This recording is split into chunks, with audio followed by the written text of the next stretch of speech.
Yo, what's going on, guys? It's Otxoa. We're over here at Royal Rehearsal in downtown LA. Let me show you guys my spot.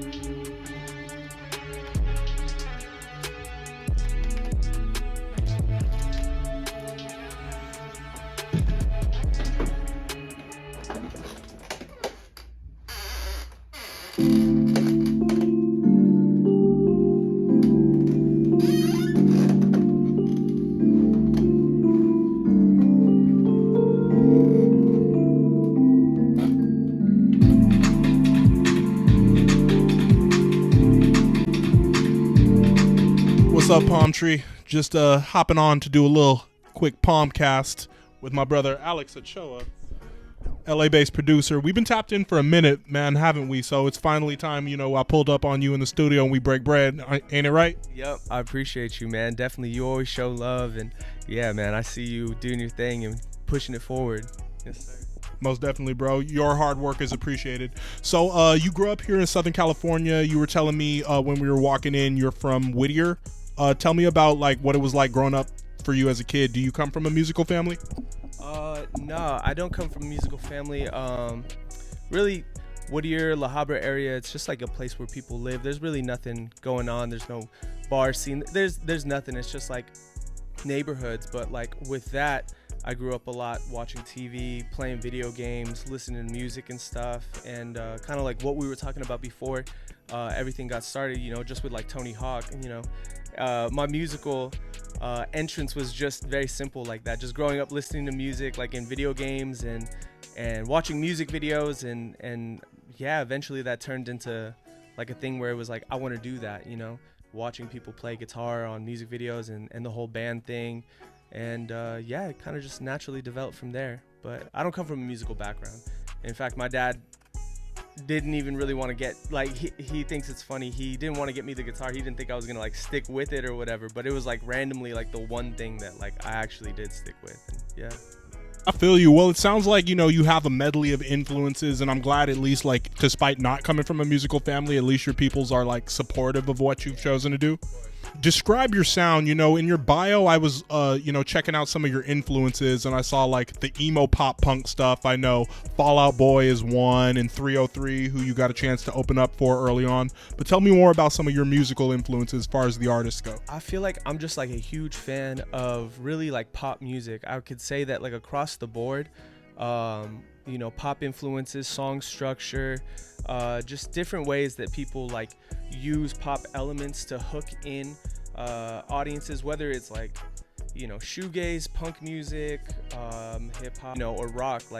There's certain elements that I feel really catch audiences' ears, and also people who go against that grain and people who flip that on its head, bands like Sonic Youth, bands like Silver Sun Pickups, who are able to use elements of pop but also infuse it with their own creativity, infuse it with their own perspective. So I'm really a fan of all kinds of different music. My mom would always play a lot of Queen, a lot of Beatles, a lot of disco, a lot of stuff that she grew up listening to, which was just a lot of pop records. And I also remember we had this disc set of Billboard's top hits of the decades, and it went from the 50s all the way to the 80s, and I would just bump that, and I feel a lot of my music comes to having those structures. Very dope. And I think you have a good vision on this, because I feel it's so important to have an eclectic palette. And I gotta give a shout out to one band you mentioned, Silver Sun Pickups, because Rusted Wheel is one of my all-time favorite songs. Hell yeah. Not that many people know that, but yeah, and that's kind of the only song I actually know about them. Awesome. Shame on me, because that's a local LA band, but yeah. Shout out to Silver Sun Pickups. Okay. Artists you're producing for today, you've got some heavyweight names and then some underground people you've built up. Casey Veggies is one. I'll let you spit it, man. Who are some of the noteworthy names that you've made beats for? Sure. So I've been fortunate enough to work with people like Doja Cat, Theophilus London, let me see, Tia Corinne, of course, got a shout out. The homie, she's doing great right now. I've been working with a lot of people from around here, like my homie Eddington, He's somebody that I work really close with, and he's an incredible artist. Definitely has some really great songs, and we've been doing a lot. My homie Turbo Man Rick, he's also a local LA rapper. He's incredible. Paige Garabito, incredible. Very, very awesome singer and songwriter. Of course, my homie, there's so many people. My homie West Period, the homie Grizz with the Hood Alt movement. Floyd Zion, who's killing it. I could really go on. I just feel like I just work with people who I'm a fan of, and people who like are very personable and just come off as like, I'm a hard worker. I want to come in. I want to, like if you pull up a beat, I want to make a song. If you make a beat, I'm gonna write a song while it's happening. Shout out my homie Noble. I'm making beats. If you want a beat or whatever, hit me up. If you're doing some stuff and you want to you want me a part of the movement, I'm with it. That's pretty much what I love it. And I gotta also mention, there's some artists who I've kind of discovered through you. I know Cara Rain and Kayla Blackman. We first tapped in when I reacted to that West Side video, so I really enjoyed that one. The homie Holland is, who I'm getting ready to sit down with next week. Of course, So Holland, he's crazy, bro. So yeah, you've had like always a diverse palette of like different people. What do you think makes artists gravitate to you?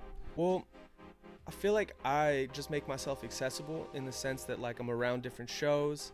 If I'm a fan of somebody's music, I hit them up. I'm not afraid to like just tell somebody whether I want to send them beats or whether I'm just not afraid to tell somebody like your music's really hard and open up a dialogue around that, just because I feel like as simple as it is, like people want to hear that, like when people put out a song, you would think like, oh, people are flooding this person, like being like, oh, you're so tight and all this stuff, but it happens a lot less than like I think people think. And like just like reaching out and saying like I like your music, it opens up a dialogue to where someone's like, oh, okay, they check out your stuff and yeah. But also I'm just around at shows. I've been making music for a long time. Definitely have a lot of like people referring me, and then I always try, of course, to like not be a dick.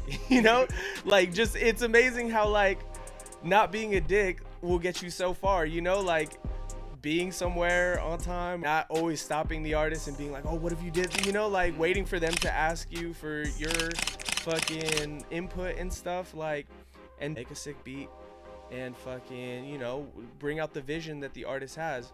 I definitely agree, and I want to elaborate on that don't be a dick part. Bro, I always dream of this thing one day where I'm gonna write a book called the Palm Playbook, where it's like how to create a media company using nothing but your iPhone and maybe a laptop.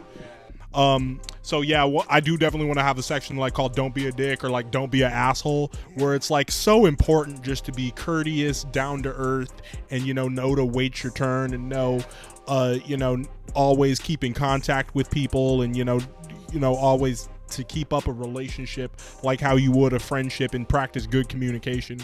Because I feel like if people don't go far in the music industry if they're not practicing those simple steps of ethics. For sure. Now, tell me about some of the artists you want to hopefully work with in the future. Plenty of times where Brent Faiyaz, before he was huge, he came up on playlists on SoundCloud.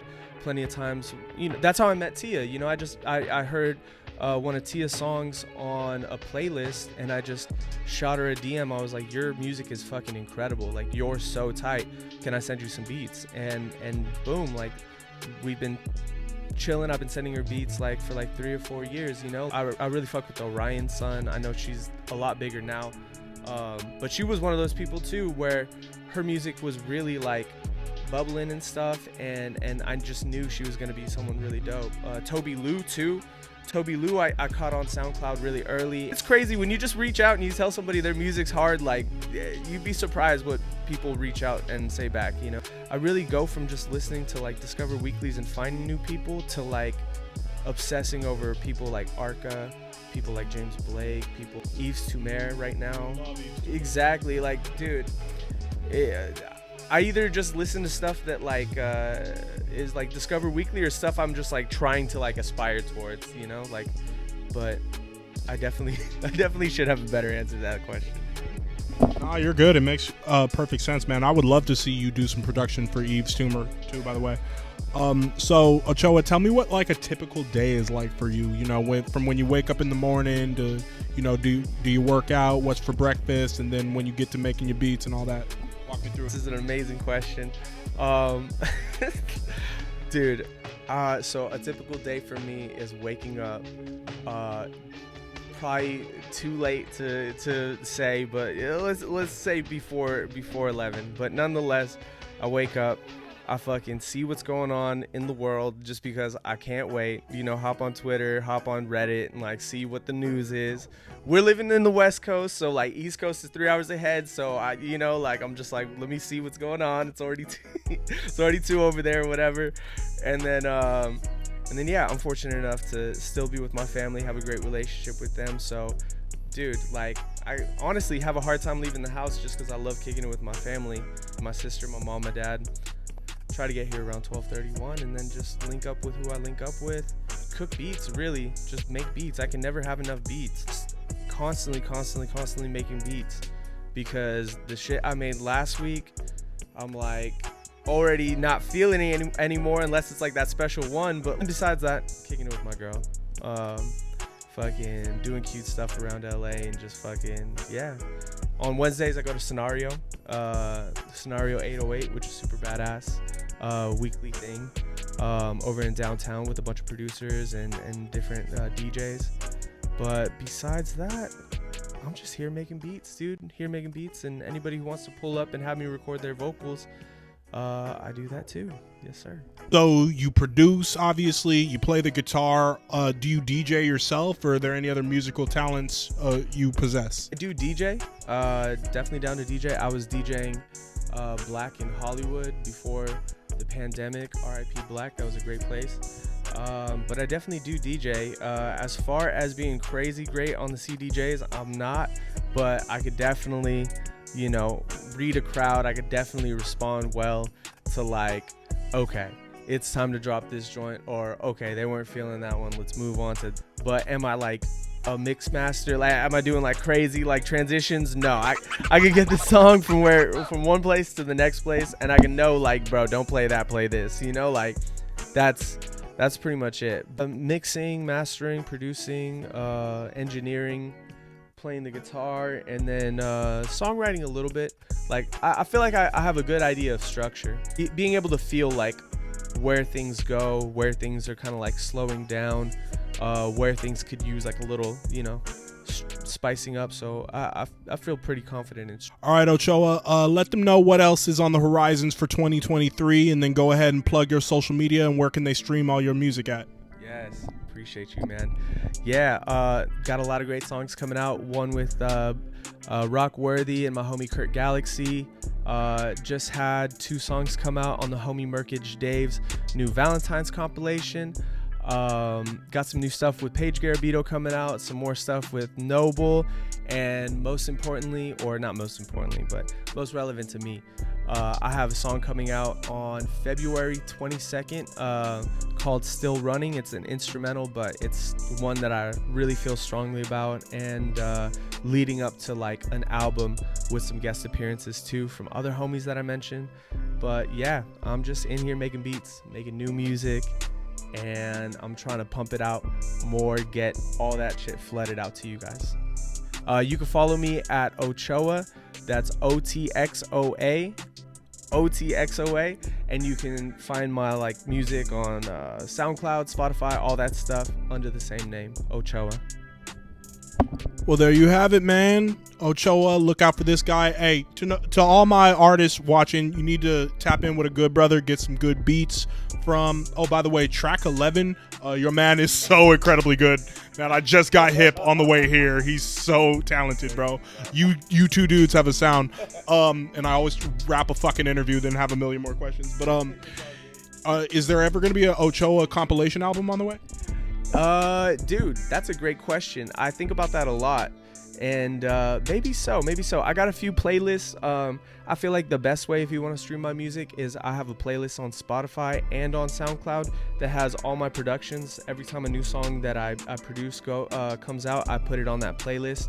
So if you're checking out, or if you want to see like my work and stuff, go check out those playlists. But I do have an EP coming out. It's all entirely produced by me, all guitar, all original samples. It's, you know, just like a solo band. And I got the homies Paige Garabito, Noble, Turbo Man Rick, and a few other people there. And track 11, I got them fucking on that shit, and I can't wait to drop that one for you guys. There you go. I'm gonna have to sit down with track 11 pretty soon too. Yeah. All right. Well, everybody, it's been another PALMCAST in the vault. Shout out to my man Otxoa. Make sure you're following him, and you want to follow Palm on Instagram and TikTok. If you are needing some promo for your music, if you're an unsigned independent artist, don't be afraid to hit your blog up. Until next time, everybody, peace, love, Palm. You better follow Palm Biatch.